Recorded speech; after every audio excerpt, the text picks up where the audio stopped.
3 years ago, when I first set out to get chickens, I didn't know what to expect. The biggest responsibility that I'd ever have as far as taking care of animals was concerned was taking care of a cat or a dog. So chickens was something that was completely foreign to me. And I had a lot of questions like, how much are they gonna eat? How often are we gonna get eggs? What do I have to do to protect them from the elements or to protect them from predators? And there's all different kinds of answers out there on the internet. There's such a wide range of different answers. It was such a mixed bag. It doesn't really provide you with any concrete information sometimes. Even books that you can buy and read on the subject will tell you wildly different things depending on which one you buy. So I had a lot of these common sense questions and I couldn't really find any concrete answers. And so I just had to dive in, and we bought some chickens online, baby chicks. They came to our house literally through the mail. We bought a prefab coop and we started raising chickens. And now here we are 3 years later. I have 15 hens and 4 roosters. I love taking care of chickens. They're awesome. They're actually quite easy to take care of, all things considered, once you get set up. So today I want to go through some things and give you guys kind of like some common sense information about taking care of chickens if you're unaware of the subject, or maybe you are aware, to kind of like maybe dispel a little bit of confusion about how they work and what it's like to raise chickens. So without any further ado, guys, let's go ahead and get in.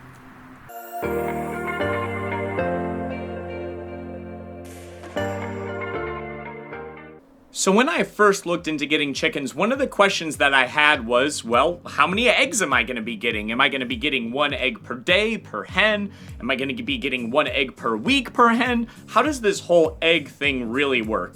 And so I'm here to tell you that your hens, if you get them as babies, will start to lay eggs after about 18 to 24 weeks. So you do need to care for them for a couple months. And keep in mind, in the very beginning, when you first get baby chicks, you need to keep them warm. They don't necessarily have all their feathers yet, and they're susceptible to extremes in temperature. So not too hot, but you will keep them warm under a heat lamp in some cases, but certainly not too cold. You want to make sure that they have adequate time to put on those feathers and keep themselves warm. But starting at about 18 to 24 months, your hens will start laying eggs almost every day, depending on if their diet is right. And we'll get into that a little bit in a moment. But they'll start laying eggs almost every single day. So if you have, for example, 6 hens, you can probably expect to get, I would say, 4 to 5 eggs per day. They don't necessarily lay every single day like clockwork, but like some days you'll get 6 eggs from 6 hens, some days you'll get 3 eggs from 6 hens. It's just the luck of the draw. But on average, you'll get, say, 4.5 for 6 birds. That's pretty good.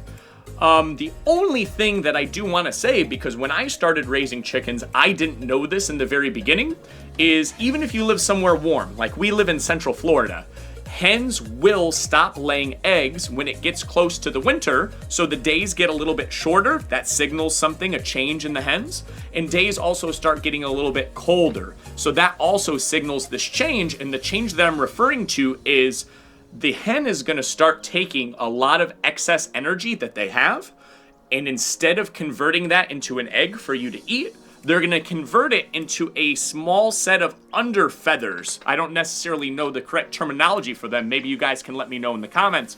But an additional layer of feathers underneath their main feathers, and it helps them to keep warm through the winter. So starting around now, actually, like the beginning of November, my hens really slow down their laying just for about a month and a half, 2 months, I would say, until that layer of feathers is fully in, and then they start laying again.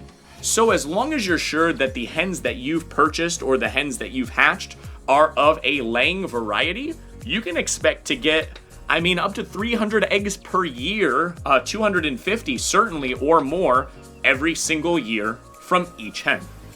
Now, the next thing that I want to talk about when it comes to having hens and how to take care of them is their feed, and specifically how their feed relates to their egg laying. So hens specifically need protein, and the protein they get through their feed or through their foraging, etc., whatever means that you're using to give your hens nourishment, the protein that they get is going to be directly proportional to how many eggs that they're going to lay and the quality of egg that they're going to lay. And now there's a lot of people out there who make their own feeds. They try to do some like DIY things as far as getting feed done. Like they buy various seeds and various, blends of stuff of that nature to make their own feed. And then there's people who buy feed, like the industrial feed that you get in big 50-pound bags.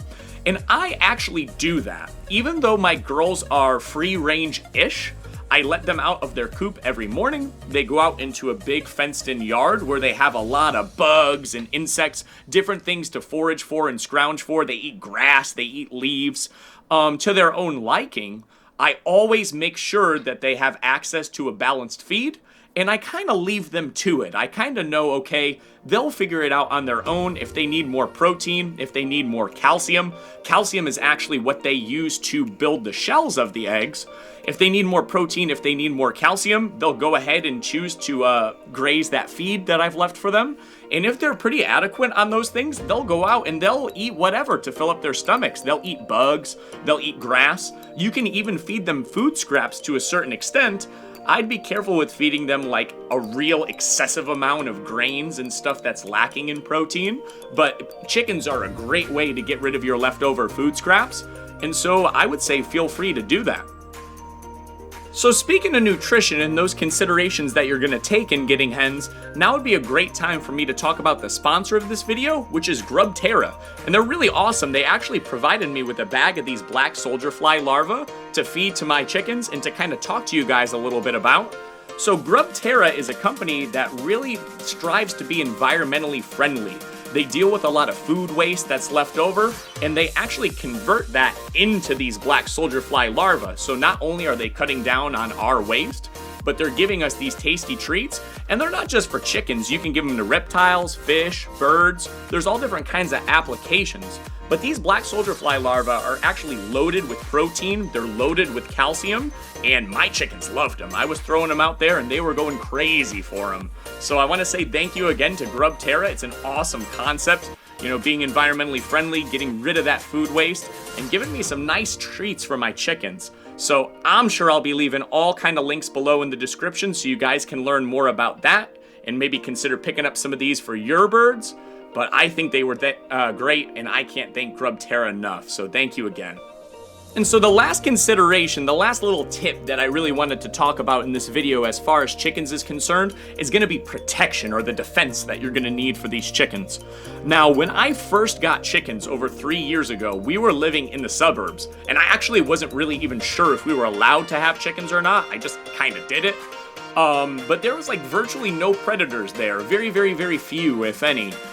Because there's a lot of, third acre lots, houses right next to each other, a lot of like human activity, so you didn't really have to worry about coyotes, foxes, hawks, stuff like that so much. So I never had any issue with predators in the suburbs. Now moving out here to the country and out to the homestead, we did lose a few chickens in the very beginning. Basically, I wanted to free range them. And I actually built this tunnel with my father that allowed them to freely go during the day from the chicken coop out to the pasture. And when they were out there, they could forage as much to their heart's content, get a lot of bugs, get a lot of nutrients out there in the pasture. It was an awesome setup.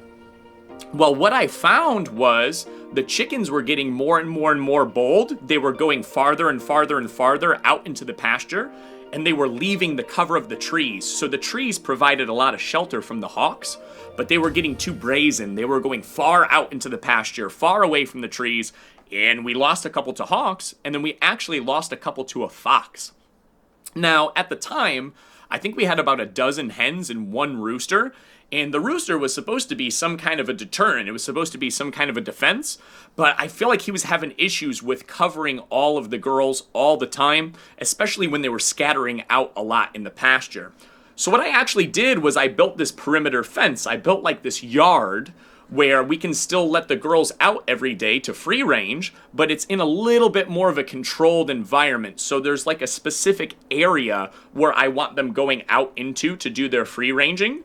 And I did this like 7 months ago, and we have not lost a single chicken since. So it's been working really, really, really well. The birds are still able to get out. They're still able to do that free ranging, that browse. They eat grass, they eat leaves, they eat bugs, but they're safe. They're in a segregated area with double layer fencing. So no fox have been able to get in. The hawks, they're covered under trees. So they're safe from the hawks. They're safe from those predators. And we also have more roosters now, and the rooster is a little bit of a passive deterrent for the girls as well. I understand not everyone can get a rooster, especially if you're in more of a suburban setting. You might be limited to hens only, but just keep that in mind a little bit. Tree cover is good, keeps the hawks away, and if you're worried about something like a coyote or a fox with free ranging, you need to make sure that they can't get into the yard where your chickens are going to be roaming around all day. Folks, with that being said, that's going to do it for the video. I cannot thank GrubTerra enough for giving us some of these black soldier fly larvae to include in the video. Thank you so much. These chickens loved it. Guys, if you're on the fence about getting chickens and you don't know where to start and you're a little bit confused with all that information that's out there, just do it. They're the easiest animals to take care of. Once you get started with their little bit of defense, with their coop and etc., it's not bad at all. I would highly recommend them. I started with 6. We're up to 19 right now. Who knows how many we'll have in the future. They're great animals, and they're really low maintenance, guys. This is Justin from Florida Homestead. I hope you enjoyed the video. If you do, don't forget to subscribe. Don't forget to leave a like. And I hope to see you guys again very soon. All right, everyone? God bless you guys. And have a great rest of your day. Take care, y'all.